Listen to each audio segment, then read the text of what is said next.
Okay, the project that I'm working on right now is a raised stencil design, and the product that I'm using is Dixie Mud. This is Dixie Mud in white. It also comes in brown and in black. And what I've done to prepare my piece is I have a coat on this piece of Dixie Belle Boss in white, which is a stain and odor blocking primer. I'm going to scoop up some of my Dixie Mud, and then I'm going to scrape it onto my stencil here. And I'm looking to get nice even coverage. I don't want to have any thin spots. And I can kind of tell because if you look here, I can see where my Boss, my stain and odor blocking primer, is a little thin, so it's a little streaky. Whereas when I cover over that with my Boss, it becomes a solid white. You can also do the Boss in one of the colors, in the black or the brown, if you want to see some contrast to the areas that you've gotten. And I find that if I take my spatula brush and I scrape it at kind of a 45-degree angle, that is enough to clean it off the top, but not be taking it back from inside the stencil. So I'm going to go ahead and finish mudding all of this area.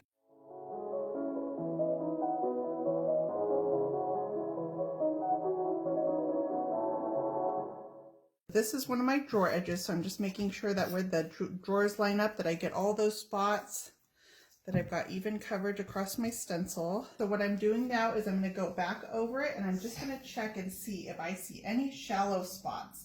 There's a little spot right there I'd like a little more depth to. Anywhere that looks like maybe I missed it, so I'm just eyeing over it. It gets me, it's kind of like grouting. If you've ever grouted tile, you're supposed to hold your grout flow at a 45-degree angle so you don't remove it as you're putting it on. I'm going to go ahead with my mud still wet, and I'm going to peel this stencil back. But when I peel this stencil off, I've got a beautiful design on there, and that's a little bit of texture. Now my stencil face is all covered in my Dixie Mud as well. You don't want to rinse Dixie Mud down your drains, and the reason is because it can harden inside your drains. So I'm going to rinse this outside under my hose bib in a gravel pit that I have. And you want to clean it right away. It'll be much easier than trying to clean off the dried mud. Now, you'll notice my stencil was not big enough to cover this bottom section.